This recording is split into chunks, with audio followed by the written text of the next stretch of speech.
Okay, it looks like we are waiting to make sure we have a quorum. So I see Council Member Oliver, and I think we are waiting for two other council members to join us. Okay. Just we'll be standing by. All right, thank you.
I believe we can start. Myself, Councilmember McCoy, and Councilmember Oliver makes up the quorum, I believe.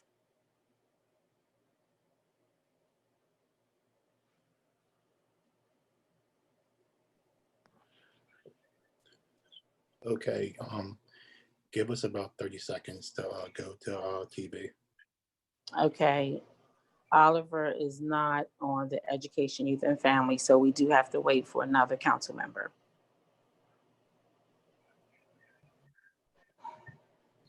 Okay, we have Council Member Friel. Okay, so it looks like we can get started. Are we okay, WITN? Hold on, stand by. Okay.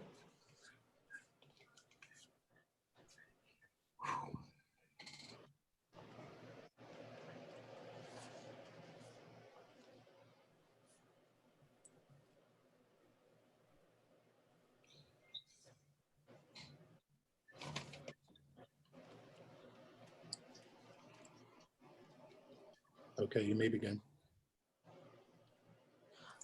Okay, good evening and welcome to City Council's Education, Youth, and Family Committee meeting. Today is Wednesday, June the 10th. I am Michelle Harley, the committee chair, and I represent the 4th Councilmatic District.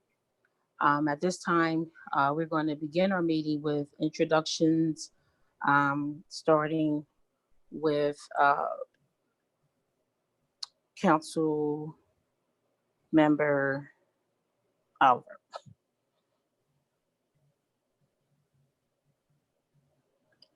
You're on mute. Councilwoman Xanthia Alva, represent the 3rd District. Good evening, Bud Friel, 8th District. Good evening, Yolanda McCoy, 6th District.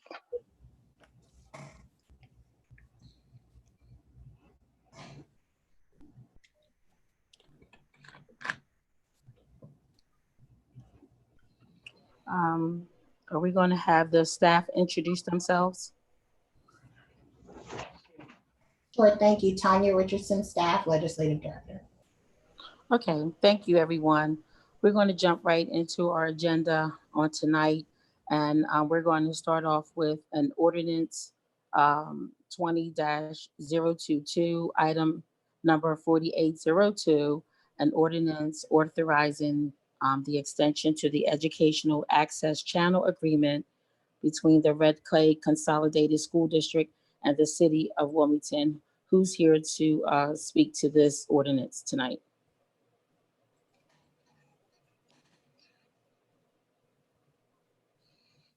I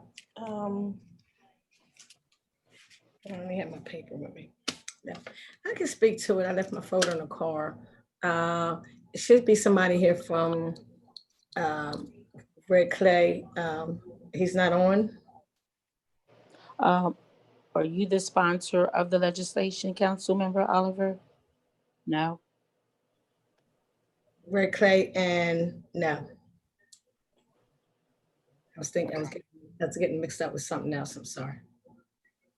Well, who's the sponsor of the legislation? Councilwoman Harley, this is Marshall, Chief of Staff. Actually, Councilwoman Oliver is the sponsor of the Red Clay legislation. Ed TV is not on on this evening. And actually what this ordinance does is it extends out their agreement with the city for 1 additional year. So as of right now, their contract expires June the 30th. And the reason that this ordinance is here tonight is to extend it out to 1 additional year until June 30th, 2021. Thank you, Marcia. I don't have the information in front of me, and I thought he said he would be here, so I was unprepared. I'm sorry. Okay, thank you, Marshall. All right then, so do we have any questions from any of the council members?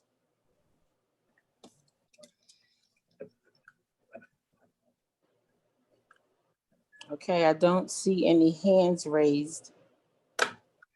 So I'm going to go to the public. Do we have any questions from the public?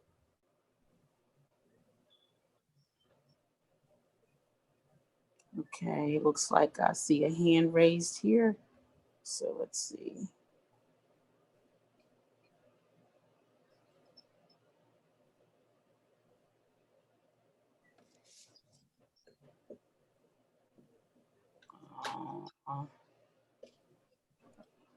Whoever has a question, you can feel free to speak.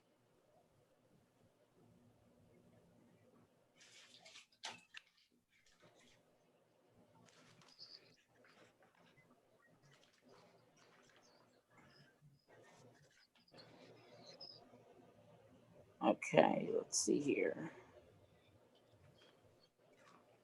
All right, so it doesn't look like we have anyone from the public that wants to speak, and we don't have anyone, any of our council members that would like to speak at this time. So seeing that we don't have any questions, I'm going to accept the motion to move ordinance 20-022 out of this committee to the full council for a vote on Thursday, June the 18th. Second. So moved.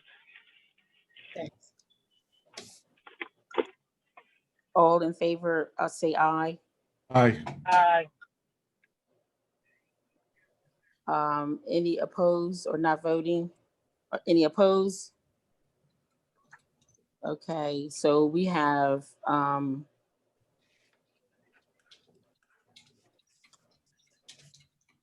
let's see, who are the ayes? Councilmember McCoy? Yes. Okay. I'm voting for it.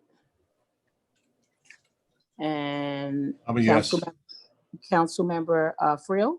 Yes. Okay. Okay, thank you.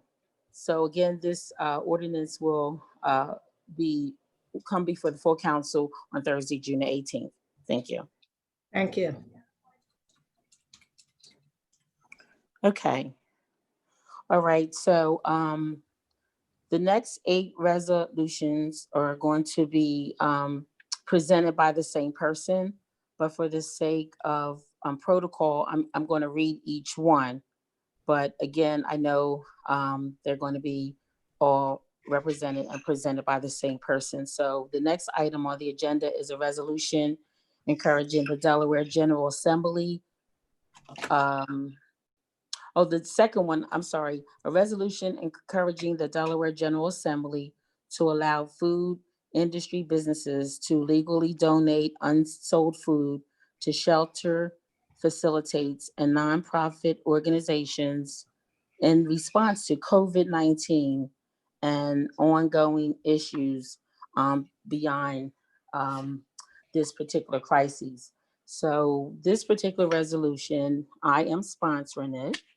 And it actually came to me on behalf of Charity Crossing, which is a nonprofit organization that has done a tremendous job with helping with outreach in terms of volunteering, giving out food to our homeless, to our different communities, and has helped a whole lot in the 4th District.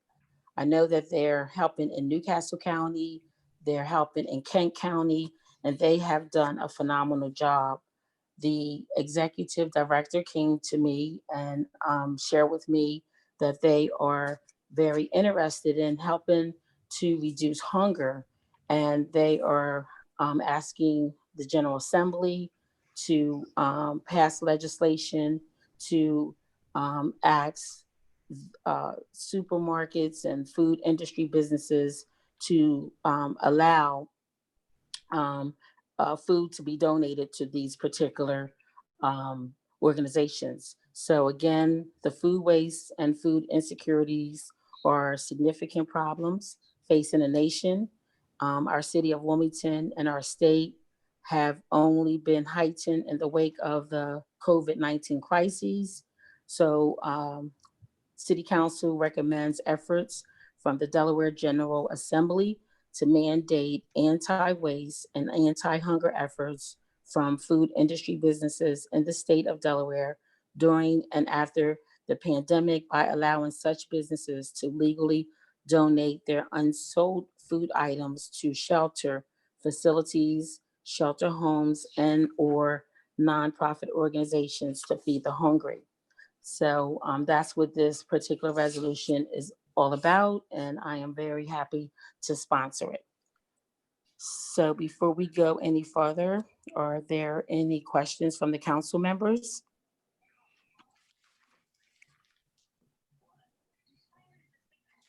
Yes, I'm sorry. I was trying to look for my hand. Okay, Madam go Chair, ahead. Madam Chair, may I speak? Yes, council member Hi. McCoy. Okay, thank you. Actually, I would like to be added to this resolution. I feel that this is something that is needed. On many occasions, I've actually asked that question: why are we wasting food? So this is actually a great piece of legislation to make certain that those who have extra are able to give. So I'm glad to be part of it. Thank you. Any other council members? Yes, Madam Chair, I'd like to be added also. Okay, thank you. Any other council members? Okay, seeing none, I'm going to go to the public. Do we have anyone from the public that have any comments?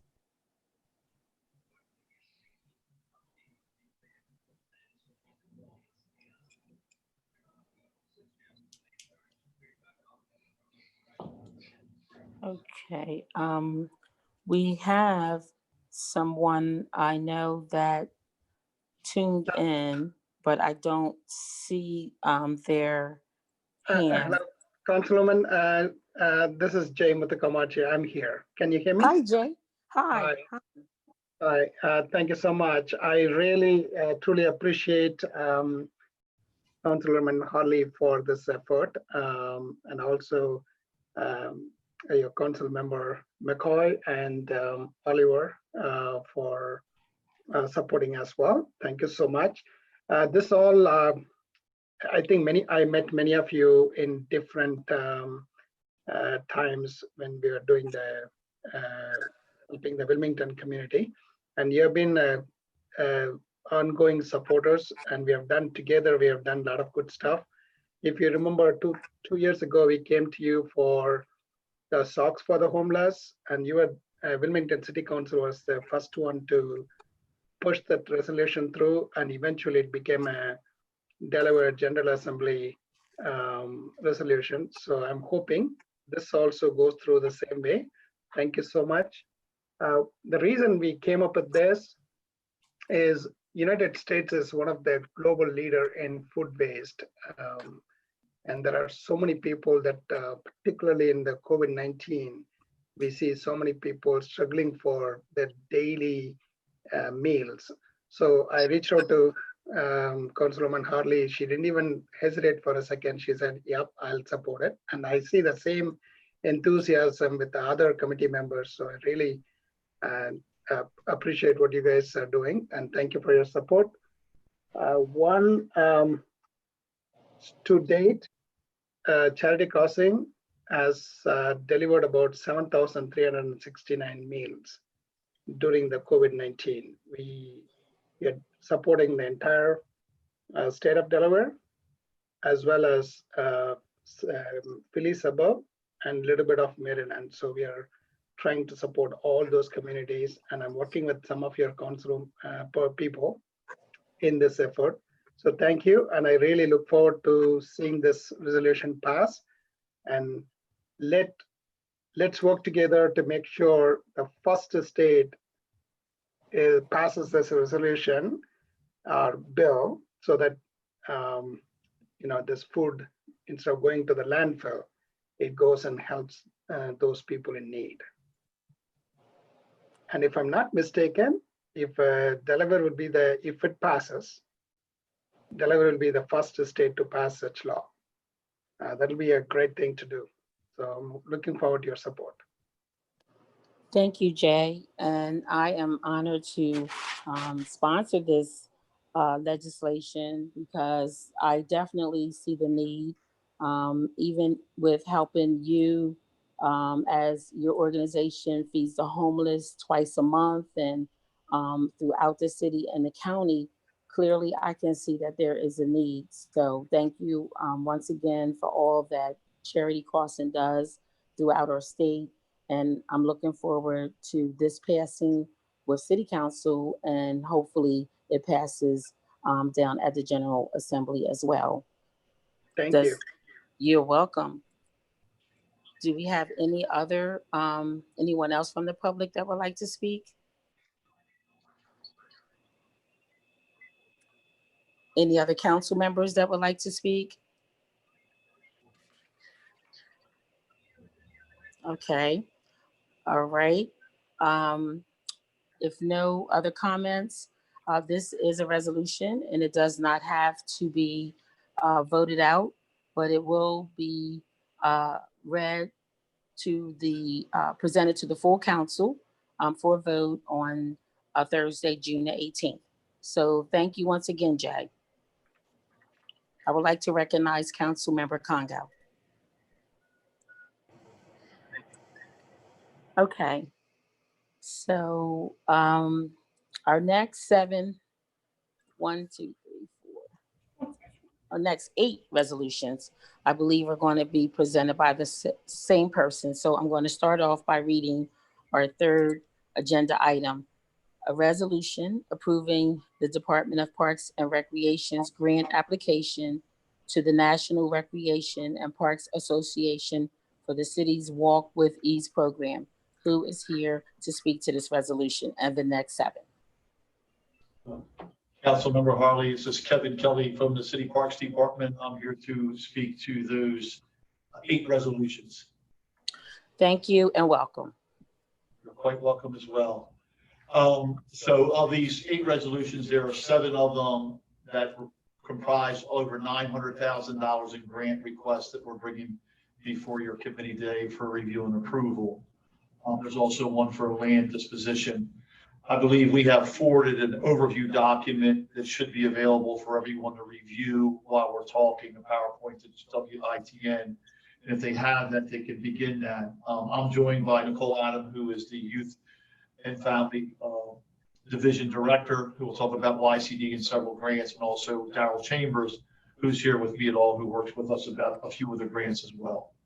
So just let me know when you're ready to begin discussing the first grant, and we can start going along. Okay, you can go ahead and get started. Is the so that's an overview of the grants that were coming before City Council on, and we'll go in order. I think they're following the agenda that you have. So the first one was with the National Parks and Recreation Association. It's a Fit and Strong program. And if the 22 could just go to the next slide, please, that would be helpful. So on all of them, we'll have an overview of purpose and a grant amount. So this grant is funded by the National Parks and Recreation Parks Association with Patty Panzer and Carson Zellinger Charitable Trust Fund. It began in March of 2020, and it concludes in February 21. This was for increased physical activity for seniors, and our goal was to have the program to be run at the William Hicks Anderson Community Center. However, when COVID struck, we were unable to run the program, but we still have enough time to implement it, through the next year.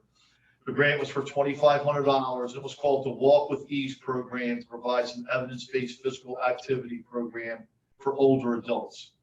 So our intent is, once we can get some COVID restrictions done, to run this program at William Hicks Anderson Community Center, both with adults who visit the center as well as the seniors who participate in the programs. With that, I'll stop and answer any questions anyone has. Okay. Director Kelly, this speaks to physical activity. I don't want to jump ahead, but it makes me think about the fitness center that is in the park at Herman Holloway. Is this going to be connected to that in some fashion or no? It's really a standalone program, but just to give you a quick update on that, Councilmember Harley, we just finalized the agreement with Fitlot to do the program, where they're going to bring their staff in, but with COVID, we have to really figure out how to be able to do it. This would be a much smaller group of people in kind of a few weeks of a program that would be at Hicks. The facility at the Holloway Park would be ongoing through the whole summer. Okay. But we can, we have fitness equipment at Hicks that seniors can use, but if there's an opportunity to take them over to Holloway Park, we would gladly do so. Okay, thank you. You're welcome. Do we have any other questions from the council members?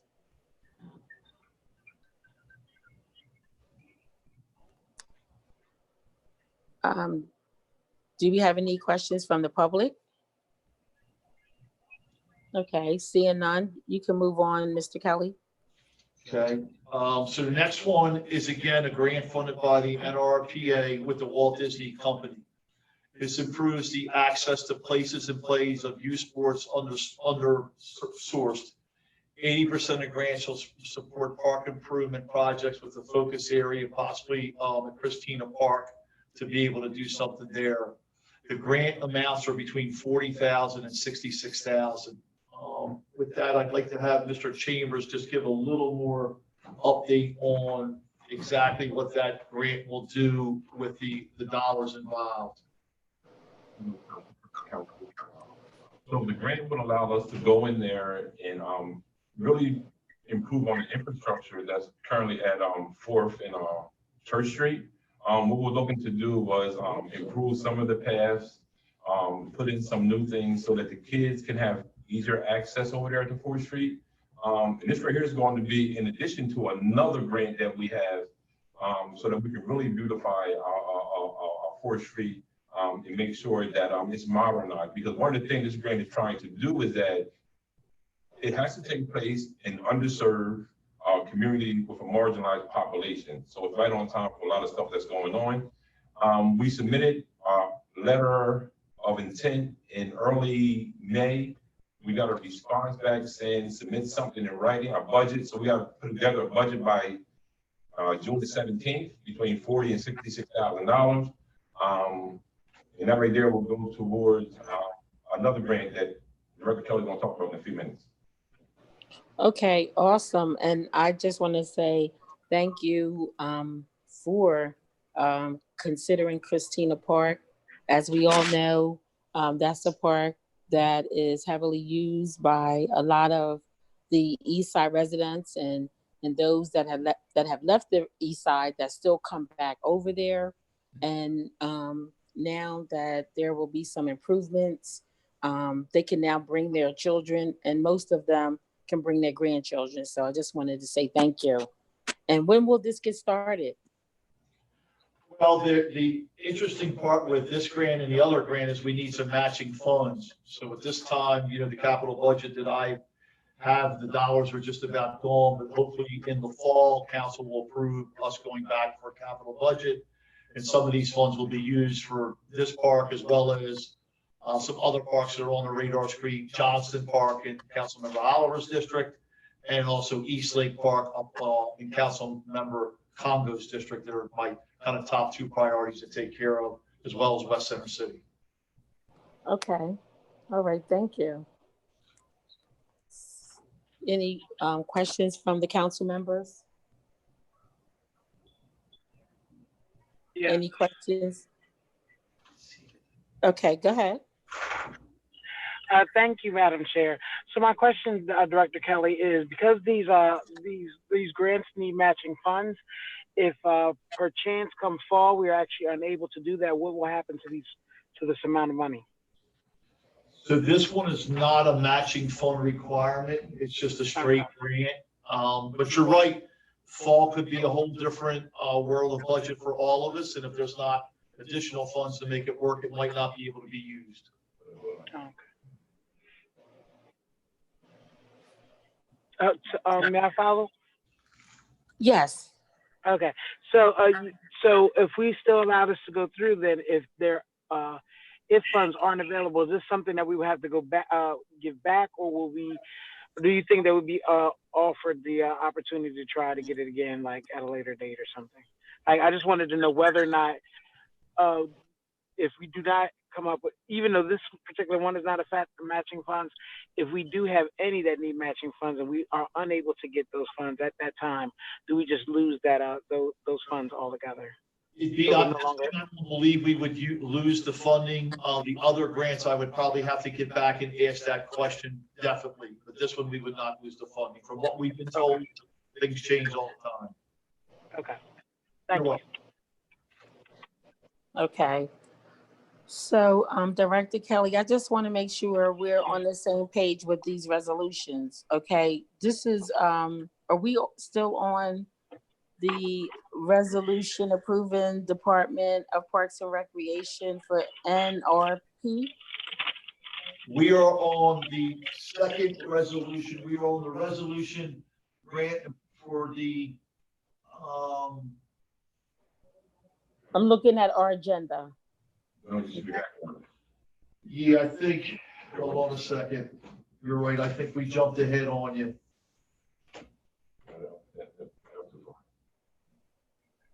Outdoor fitness courts, the youth and families, the summer program. Go back one more. Okay, so the one that I read was the first resolution that you started with, dealing with for the city's Walk with Ease program. You did go over that one, correct? Yes. Okay, and the one that you're reading now, how does it read on our agenda? You know what? I will be very honest with you. This grant is not on the agenda. Okay, because I was getting a little confused. That's why I brought it up, because I didn't see it. It's not. I apologize. It's not the NRPA grant. This one here for the 30 to 40, 66,000 is not on. I apologize. I think it got confused with another one that we had, the 10,000 for tobacco. Okay. So put this on for another time. Okay, so we'll just jump back to number the resolution approving the Department of Parks and Recreation's grant application for the state of Delaware's Department of Health and Social Service to implement a tobacco preventative community outreach program? Yes. Okay. So this is the tobacco mini prevention grant for $10,000. This is probably our third year of receiving it. And this funded our winter anti-vaping basketball league. So we had the logo was Don't Vape to Escape. And it was for young people ages 6 to 17 who played in a winter basketball league at a variety of locations throughout the city of Wilmington. We also had a Pritchard and Associates who did some consulting work for us, and they took young people who were ages 10, I believe, or so, who before the game or after the game had to learn about vaping and the impact that vaping would have on their lives. Unfortunately, when the COVID came towards the end of the season, we had to stop the basketball league because we could no longer run it. So we ran it almost, I'd say 80% of the year. It funded the referees, the T-shirts, incentives for parents, the consulting work, and then some other things that we had within the grant. The one thing we were not able to do was the big recognition ceremony. We're hoping at some point to be able to do that. But that's basically what this grant was. Okay, yeah, I remember that one from last year. Oh, Yes. good. So, do we have any questions from the council members, regarding this particular grant? If you have a question, you can just speak up and just announce your name because I don't see nobody's hands. Okay, do we have any questions from the public? Okay, so if not, I just want to say as it relates to the last two resolutions, they don't need to be voted out, but they will be moved to the full council for a vote on Thursday, June the 8th.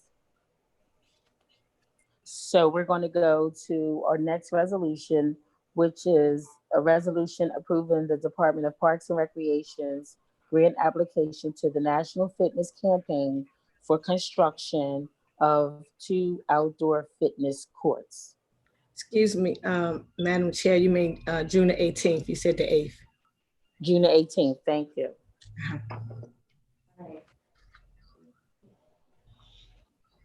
So, Okay, go ahead. So we have the overview. So this is from the National Fitness Campaign and partners, and they had reached out to us about these fitness kind of courts that they call them. And the idea is to build a fitness court in the city of Wilmington and improve accessibility to local parks.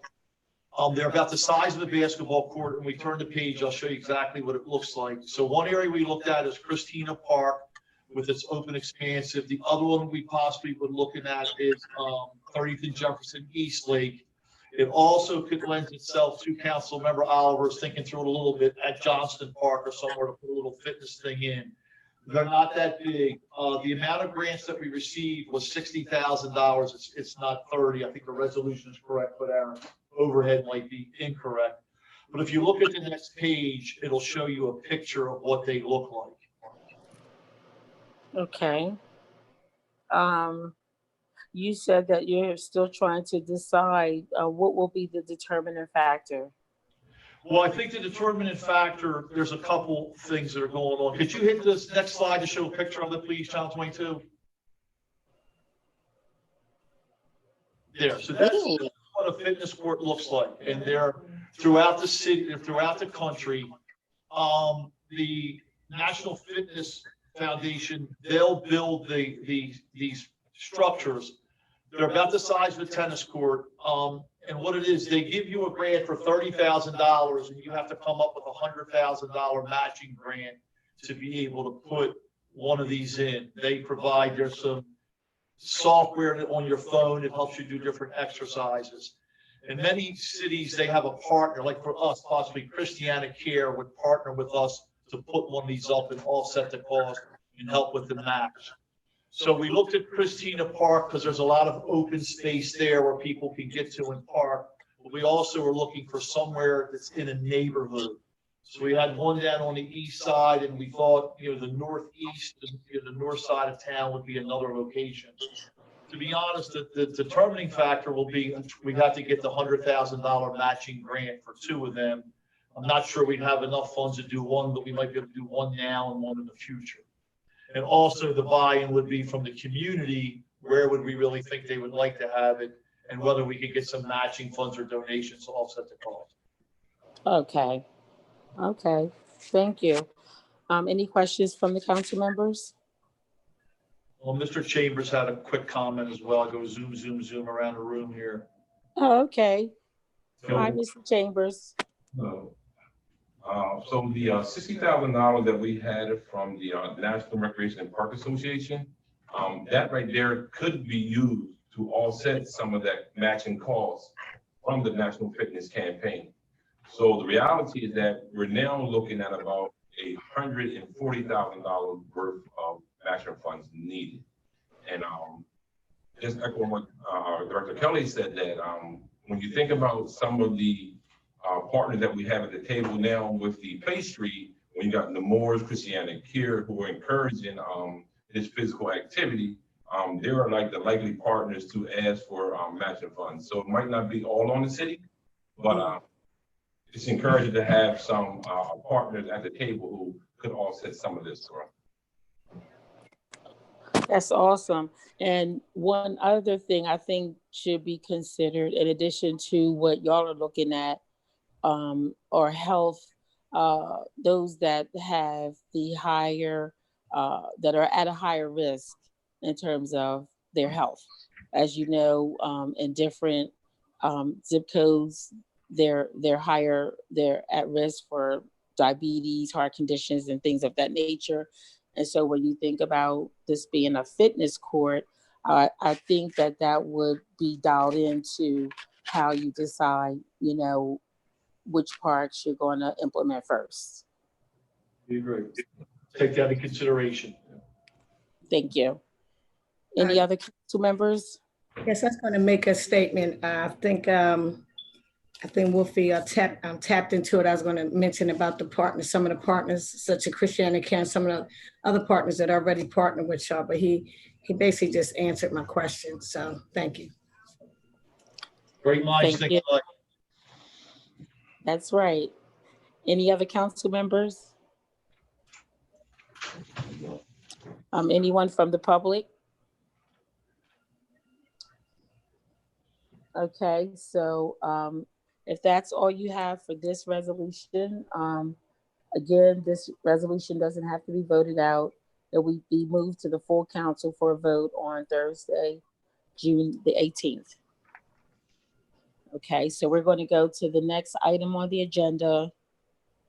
A resolution approving the Department of Parks and Recreation's grant application to the State of Delaware Department of Labor to support the city's youth career development program. So I'll be speaking to this along with Ms. Adams, who's to my right, your left.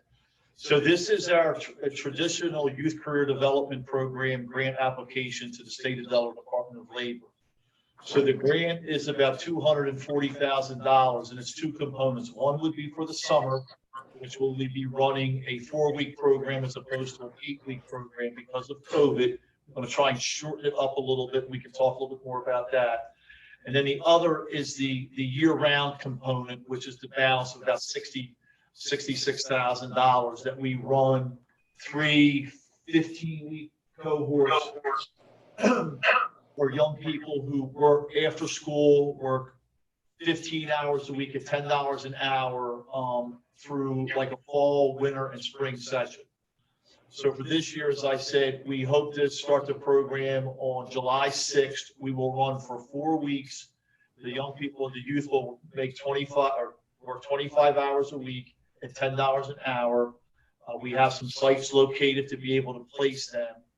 And this part of the Department of Labor grant will pay for approximately $216. And the other funding that we will use as well comes from City Council and the mayor's budget within our Parks Department. So the grant amount is $225, around in there, we approximate it. And if you have any questions, myself or Ms. Adams would be glad to answer them. So I think this is, of course, a great program.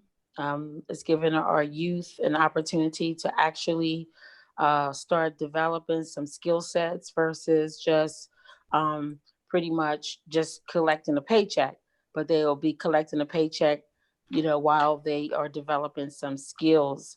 What I wanted to know, Director Kelly, I know we have had some setbacks in terms of our startups for a lot of programs this year due to C-19. So what is the plan for the summer youth, you know, in terms of advertising, kicking it off and things of that nature? I know it's going to look differently. Is now a good time to talk about that or another time? So good evening, everyone. I think I can speak to some of the questions that you have with regard to our plans for 2020 season. So because, you know, the state was closed, we moved our program back with the anticipation of beginning on July 6th. So we'll run 4 weeks from July 6th through August 7th. So some kids may have to start on July 13th, but as Director Kelly said, it will be a 4-week program, and we moved it back because of COVID-19. As far as advertisement goes, we started a new process. It started in January, where we allowed the young people that were already working through the career development track to kind of be like a beta test. So there is a software, we've acronymed it YCDS, because it is an online opportunity for young people to apply for summer youth employment. And from there, they do a login, they do a password, then they go in and they register, they ask questions that you would see on your normal application. And then we have now started interviewing. So all of the kids that come through the program for the first time, we can say that everyone served will be interviewed. So they interact with another person, an adult from our YCD program, so that we can kind of get a better idea of what their interests are. So it's going to be challenging this summer because some of our work sites have given us a soft yes, meaning they want to work with us, but their organization hasn't given them a firm idea of what date they're going to open and what that looks like. We've been asked if we can provide virtual employment. So we are exploring that idea so that we can adhere to the social distancing that's been required by the state. So I think that my team has done a really good job at stepping up to the plate as we go through COVID-19 and try and make sure that even with the pandemic, we offer a very robust program with regards to employment. Well, thank you. And I really appreciate the fact that even though you're not going to be able to roll out your traditional program, that y'all have considered, how you could support and advocate for our youth to at least get 4 weeks in. That's what it sounds like to me. Yeah. I would think that some of these companies are probably trying to figure out, like, is it worth it for 4 weeks? I think it's worth it. I think our youth are worth it, but that's a lot of administrative work, I would think, to get going. So did I hear you say virtually? So are you saying that you would like them to pick up 4 weeks virtually and then they do the face-to-face, 4 No, weeks? I'm sorry to interrupt. Go ahead, you can ask your question. My apologies. Oh, no, I was just getting clarity on, I know it says modified from its original 8 weeks, but then I heard you mention virtual. So I was just trying to get clarity on the virtual. Sure. So point. A lot of our work sites, so we have about 98 work sites that have been with us over the span of 5 or 6 years, some prior to my tenure.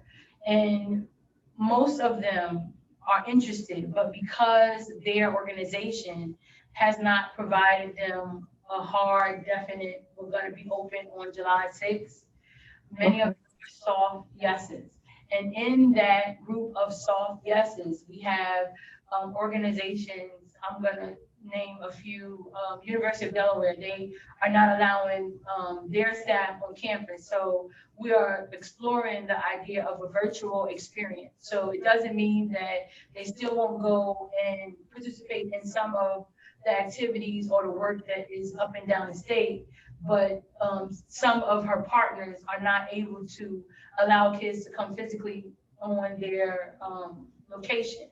So we are exploring virtual experiences for those particular entities, and that's just so that we don't say no, so that the child still has an experience, and the stakeholders or work sites are working to create an environment where kids are still engaged, still active.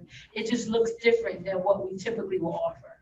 And that's not all of them. That it may be 10 out of the group that we have. But I just wanted to share with you that for the first time, because of the state of emergency that we're in, we are exploring every avenue in an effort to ensure that we offer a summer employment program.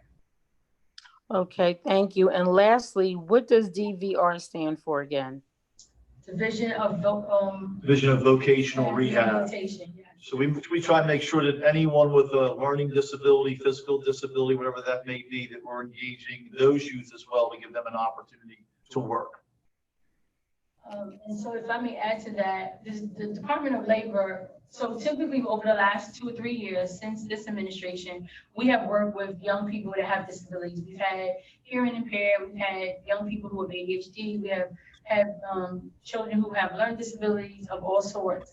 This year, they made sure in the RFP that we identified how many people we intended to serve at minimum. And with the proposal that was submitted, they guaranteed dollars for that initiative. So in the grant, they now spell out for the first time that, you know, if you're offering services for people with disabilities, we'll give you some extra dollars in an effort to do that. And that also came with the support administratively, which we typically hadn't had in the past, to help us to onboard the young people through pre-screening and intake sessions, because typically it's the staff that's on full-time that stay longer. So those dollars are also going to be used to help us to onboard kids. Okay. Well, thank you for, you know, that detailed explanation. And then lastly, are we going to have programs for our children to attend over the summer? Yes. So if your programs, I have, you know, some proposals that I'm going to be discussing with the chief of staff and the mayor to be looking to open our pools, to run some sort. We're going to be reopening Hicks Anderson Community Center, and to run some program for young people in the city of Wilmington. And in spite of COVID, we'll see what exactly we can be able to do to run some programs to get, as I would say, back to a normal city where people are back in parks, engaging in parks, but well aware of COVID. Okay. And I see that you may speak to some of that in some of these other resolutions. So thank you. Thanks. You're welcome. So, okay. So are there any other questions from the council members? Yes, Madam Chair. Okay, go ahead, Councilmember Oliver. I guess I would make a statement. On the last slide, I would hope that, I know y'all take the kids through a training, et cetera, during the summer youth. I would just hope this summer, since it's only a 4-week program, that you would just get the youth in there and just get them going and not take them through so much this year, since they don't have just a month to work, you know. So I know in the past you take them through a training, you do more detailed things and maybe essays or whatever, but hopefully with the COVID and a lot of things some of the youth are going through at home, just stuck in the house and other various issues at home, hopefully we just get the kids in and just get them working and not take them through a whole lot for 4 weeks. We agree with you as well. Thank you. Okay, so that resolution will go to the full council for a vote on Thursday, June 18th. And we're going to jump to the next resolution, approving the Department of Parks and Recreation's grant application to the Bank of America Charitable Foundation to support the city's summer youth employment program.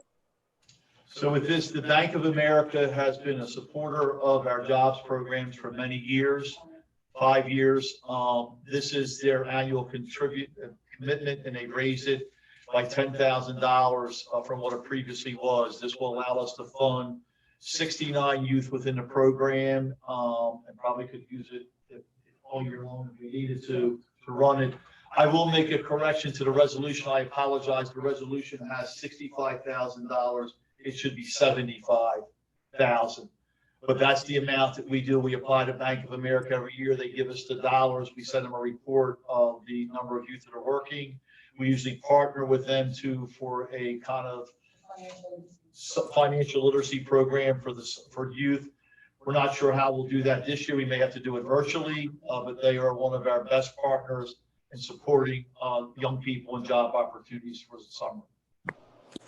Oh, that's pretty awesome. Do you tend to allow the same youth to matriculate in to these jobs each year, or do you get different youth every year? We do not, There's no set amount. Yeah. So if you're 14, you can be in a program until you're 21. And so Oh. when we put out the information, there are several children that have been with us. They may be they may be 18 and 19, and I've seen them since they were 15 years old. Some come every summer, some can come every other summer. Now we are offering a career pathway track, which is provided during the school year. So it does allow young people who may not have known in time to apply. It gives them another opportunity to come on board and to get some life skill development and employability skills during the school year. And during that time, should the funding from Bank of America not all be used during the summer, we'll utilize their funds for our career pathway track, which will begin in October of 2020. Mm-hmm. Yeah, thank you. So what I was thinking about, and I think you kind of spoke to it a little bit. So this monies that the career path, okay. The career path in my mind, I'm thinking, okay, if I started like when I'm 13 or 14, I'm interested in finance, or I'm interested in chemistry, or I'm interested in marketing, you know, maybe there's an opportunity for that young person to matriculate into that particular career track. You Yeah. know, Yeah. that's what I was asking. So if I understand you correctly, you can have a student who is interested in, let's say, science. And as a 14 and 15-year-old, they participate in green jobs. But then as a 16 and 17-year-old, they come back, but now they work Christiana Care. And they may stay at Christiana Care for a year or two. And many times, Christiana Care and some of the hospitality, some of the hotels have actually hired the young people on their own dollar. But what we provide that I think we do a really good job at is not just putting them in a job and giving them a check, but we help them with employability skills. So that's professional development, that is having an elevated speech, life math skills that we work with United Way every year. They all play a part in helping the child to be well-rounded so that they can leave summer youth and be gainfully employed without our support. But while the 14-year-old who has never had a job before has no idea what they want to do, or have a little bit of idea, but are entering the workforce for the first time, they are guided by our counselors. So they can matriculate as long as they need to until they can find their own way. That's excellent. And you answered my question. And I think that is really a good way for us to support our youth and be that launching pad for them to even think about, you know, a career path. So I'm really happy to hear that. Any other questions from any other council members? Now, I just wanted to say, I know several youth that went through the Bank of American program, and it's a real success. Oh, thank you, Councilmember Howard. yeah. Thank you, council member. Any other council members? Any one from the public? Okay. Seeing none, this resolution will move to the full council for vote on Thursday, June 18th, and it does not need to be voted out. So we're going to go to our next item on the agenda, a resolution approving the Department of Parks and Recreation's grant application to the state of Delaware's Department of Education to support the city's summer food service program. So this is a resolution. I'll make that correction. The title of Christiana Care Play Streets is not related to this one. It's the next resolution. But this is our summer feeding program that we applied for the grant to the state of Delaware, which is really funded by the USDA. And this is with preferred meals. So we will begin we're transitioning from our kind of winter spring program. And I would just say I want to thank, Nicole Adams, who's here with me, and Victoria Fuentes Cox, who's not here. Since March 17th, we've served over 300,000 meals to families in the city. This is our last week of that kind of drop and go, but we've averaged over 5,000 meals a day, breakfast and lunches throughout the city of Wilmington and her team. And the Prios, you know, the mayor, kudos to the Prios. I mean, the mayor decided that the Prios were not needed, you know, because of COVID, to be giving out tickets. And Deborah Wooten decided I'm going to have something for them to do. And they come and rock and roll with us every day, delivering the meals out. So for the summer, this is our summer program. We expect to serve 4,000 breakfasts and lunches and dinners to a variety of child care centers and park programs throughout the city of Wilmington. This year will be similar to the program we ran. It will be a drop and go. We will no longer be in a park for 4 hours with a couple staff and some young people, having people come get food, you know, throughout a course of a few hours. We will be dropping off a box with 10 meals in there, 5 breakfasts and 5 lunches, to a variety of parks and locations throughout the city of Wilmington. We'll do some daily stuff at daycares, and we'll do some dinners. But the grand amount is about, you know, $500,000. It could go up or minus depending upon what the number of meals that we serve. But that program will basically run from middle of June to the middle of August, and then we'll transition back to the school year. But with that, I'll let them answer any questions any council members have or you have. Yeah, so my question would be, one, Director Kelly, we have a number of children that live in communities that may not be connected to where to pick up these lunches and meals and things of that nature. So for an example, there's a number of families that have quite a few children that live in Bethel Villa. There are a number of families that live in the community behind the public safety building. And I guess I'm wondering, is there any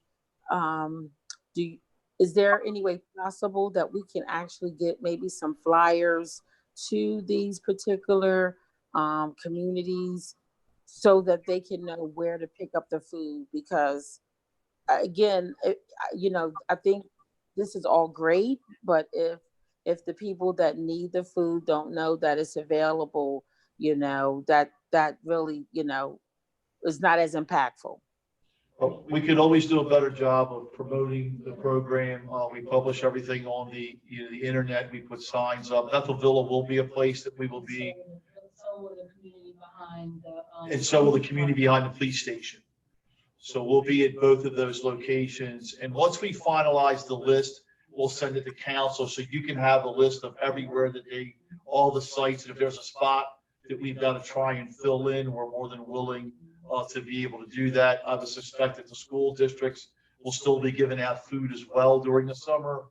So, but we'll do whatever way we can help market that, and anything you can do to help us, we'd be glad to do it. Okay, thank you. And it wasn't a critique. It was just something I wanted to, a comment I was making in terms of observing the children and talking to some of the parents, and some probably should be doing more to try to find out where some of these resources are, but just being those extra eyes for them. I figure since, we're having this discussion that I would just mention it. So it sounds like, you and your team are already on it. So thank you. Any other questions from any other council members? No, Madam Chair, I'd just like to make another comment as it relates to the summer food program and all the deliveries. I think Parks and Recreation has done a phenomenal job with connecting with our community. They have been out knocking on doors. I see, as Commissioner Kelly has said, I've seen people fitting in that don't normally drive on the vans. I see a rotation. I'm down Bancroft. I see them in back of Bethel Villa. I've seen them down there. I have seen them over in the 4th District, a lot, Michelle, over here, over Compton. And they're getting out the car, they're knocking on the doors, and they're personally handling people the children and the parents, they're riding down the street, just stopping, pulling over people and putting them on their doors. And they've been having a nice sort of routine going. I mean, I commend you very much. And I said I was going to send a letter over there because I see y'all doing an outstanding job. You'll go over Riverside. I was over there the other day. They were telling me how they like the lunches and the breakfasts that y'all giving out. So I think your staff and whoever the primos or whoever's fitting in or filling in with your staff, I think they're doing an outstanding job. Thank you, council member. Thanks for the comments as well. yeah. And it's just good to know, especially since you live right there, there's a lot that you see, and that's good to know again. And we just want to help as many children, especially that we possibly can. And I'll be honest with you, the community behind the police station, it's the kind of thing out of sight, out of mind. Unless you drive down that street, sometimes it's like, oh yeah, that's right. There's a community back there. So if I can, if I have to be reminded, I'm sure other people do too. So we want to help again as many of our children and families as we possibly can. And thank you for doing a great job, Director Kelly, you and your staff. It's a team effort. Like I said, you find them, we'll feed them. The one thing that's a common denominator in the city of Wilmington, if you've lived in the city, you went to a park, you had a park lunch. You've had a park lunch in your lifetime. We've been doing it for over 50 years. So I'm going to continue to expand the program, and we appreciate your support on it. Thank you. Any other questions from any other council members? Any questions from the public? Okay, seeing none. Again, this is a resolution that does not have to be voted out. That will be moved to the full council for a vote on Thursday, June the 18th. And we're going to go to our next item on the agenda, which is a resolution approving the Department of Parks and Recreation's grant application to Christiana Care Health Care Services to support the city's Play Streets initiative. So this is our annual request to come with the Play Streets. I think Christiana Care has been very helpful over the last 3 years in funding the program for us. It pays for supplies, staff, police coverage, DJ, and so forth, and the t-shirts. This year with COVID, though, we had to scale the program back. Instead of having 16 sites that we normally would, 2 per council district, we're only going to be able to have 8 sites this year. It'll run probably from July 6th or 7th, the day after you start. There'll be Tuesday and Thursday, and 1 in each councilmatic district. And if your council members on this call or any others, if you have one spot you want us to be able to go to, we will go there. We'll have to practice the COVID. I think we can get around the COVID regulations with 6-foot distance. There are some activities we can do. And my gut is hopefully by that time of the summer, some of the COVID restrictions will be a little bit more relaxed. And we might be able to be more engaging with some of the constituents because it is one of our most popular programs. Yeah, it is very effective. And for the last, I think, 2 years, I've attended, and I love the positive energy. I love how the children and the adults and everybody is engaging and interacting with each other. So I see that you will only be doing 8 this year. Or that's correct. Oh, okay. Okay. Yeah. So when will you kick it off? We'll do it July 7th. That Tuesday will be the first one. We'll do them every Tuesday and Thursday for the month of July. Okay. Do you have your schedule already? No, I do not. We are wide open. We're looking for input from yourself and, other council members. It's like I always say, you got $1 to spend. Where you spend it, you have one Play Street. Where's the best place to have it? That doesn't prevent, if some neighbors wanted to do something on their own, we could try and assist that as well. If a neighborhood wanted to do something, we would be willing to drop off some equipment and let them do a Play Street on their own if they wanted to. Oh, okay. All right. So the streets that you're going to do, are they going to be primarily the same streets? So in other words, in my mind, I'm thinking, I think you kicked it off in Southbridge in front of the neighborhood house / last year. I think it was last year. So what I'm asking, are you going to, do you have something in mind in terms of how you did it last year and you're going to incorporate other suggestions, or you just going to start off with a clean slate? So we'll do the same style as we always have done. You know, I think the challenge for us this year with 8, you know, something changes and we can expand it, we will. But with 8, you know, in your district, we have 1 spot to go, and Councilmember McCoy, 1 spot, you know, Councilmember Oliver's on the phone, Councilmember Freeland, we'd like to do one on the 8th. So if we did one, you know, do we do one at Southbridge, or do we do one at 5th and Church where we were last year on this street between Church and the other streets? So, I mean, we can work, you know, we have a little bit of time to finalize that. We can work together, advertising, get people to come out. Okay. Yeah, we'll talk about it, because in my mind, I'm thinking maybe we could do Christiana Park, because Christiana Park is between Southbridge and the east side. We could talk about that later. That'd be great. Okay. Any questions from the council members? Yes, Madam Chair. I'd just like to make another statement. I'm glad you mentioned Christiana Park, because we had conversation last year. I love the play streets. I think it's been very effective, but it didn't make any sense to me that we worked on all these parks and then we asked the kids to come to the street. That's still, so when you said Christiana Park, I would hope we would do something that Kirkwood Street Park, and we have a nice park over Prices. I mean, we put all this money into the parks, but then we ask the kids to come to the streets. I know we can meet them where they're at, but we can also have some food and some music and stuff and bring them in the parks. So, I mean, we could talk about that offline, but I just don't understand that we would want, like on Carter Street in such a hot spot area. I had some parents, I mean, it's only a few homeowners left over there last year. They said they thought it was a good idea, but why not just take them down to the park? Why put the kids in a hotspot zone? So maybe not every area, but with certain areas that are dangerous or hotspot zones, why put the kids out there, even though they enjoy themselves because they have nothing else? But I think if we put out some literature and maybe in certain areas, not all areas, move them to the park where they feel a lot safer. Because I was out there, and it was really nice crowd. I mean, talking about a lot of people, but I think if we had new facility down there, we always talk about we never see the kids in the park, and we have the swings and we have everything down there, new facility, why not utilize it? So we could talk about that later. And I'm not saying in every area, but in certain areas we can utilize the park. I mean, I would suggest. That'd be fine. I have a little different opinion of it, but we're not here to the battle. Right. We make it better for all. So we'll work together to make things happen in both places. Okay, no problem.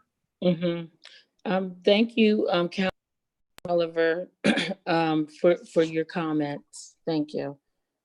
Any other council members? Anyone from the public? Okay, see it none. This resolution does not have to be voted out. It will move to the full council for a vote on Thursday, June the 18th. That was the last grant that I had, Councilmember Harley. I think next is the one resolution for the disposition of Concord Avenue. Okay, yeah, let me read it for the sake of for this committee meeting. So our last and final resolution is for the city to accept 511 Concord Pike as a gift from the Neighborhood Planning Council of the city's 2nd District. Thank you, Director Kelly.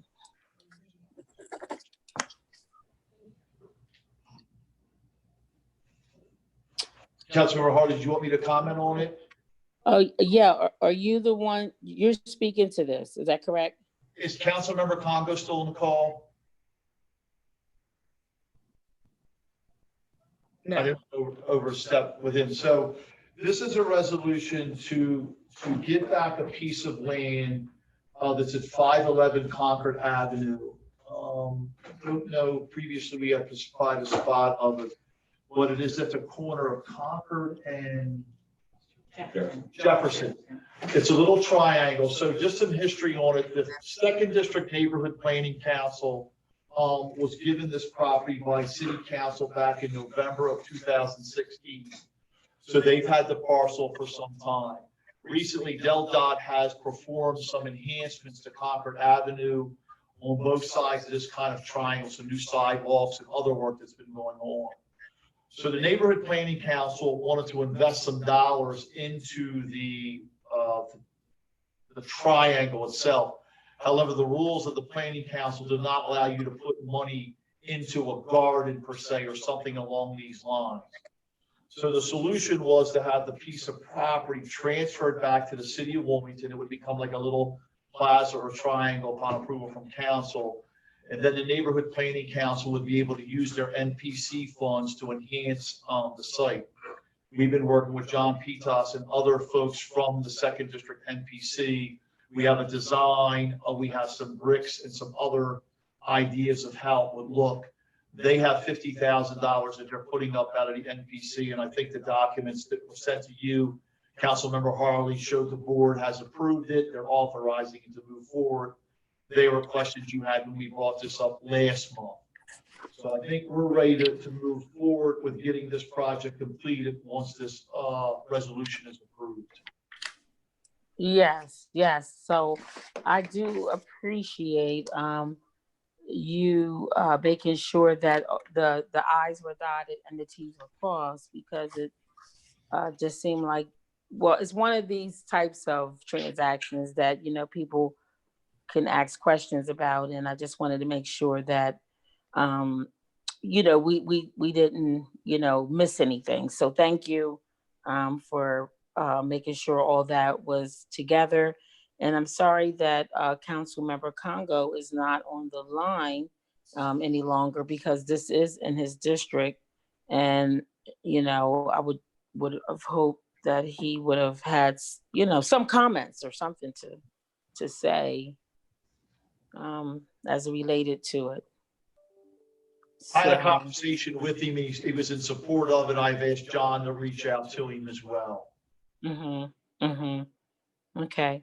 So, so the NPC are going to continue to occupy the building? Well, there's a couple of things. They have a building that they occupy off of Concord Avenue, that's their building. And then they have this piece of land. So they'll still operate the building. The piece of land will become now a park. We'll call it like a triangle, we'll call it the Concord or 2nd District NPC triangle, whatever we want to call it. But it'll be owned and operated by the city of Wilmington. Okay, understood. Okay, any questions from the council members? Any questions from the public? Okay, seeing none, this is a resolution that does not have to be voted out. It will be moved to the full council for a vote on Thursday, June the 18th. Okay, so it looks like that's our last piece of legislation for our meeting on tonight. So I'm going to accept a motion to adjourn, and thank you, Director Kelly. First of all, thank you and your team for coming out tonight and explaining, and the work that you put together and prepared to be able to be prepared for this meeting and to answer questions that we have. I know it was quite a bit. We had 8 pieces of legislation tonight. So again, thank you for preparing all of this. And I'm looking forward to our children and our youth having a great summer. I really am. So thank you. As we are in the mayor and on behalf of all of us, we're looking for the same thing. And thank you for your support today. Oh, you're welcome. Okay, thank you to our council members. And again, I'll take a motion to adjourn this meeting. So move. Thank you. All right, have a good evening, everyone. You as well. Bye. Good job. Bye. Thank you.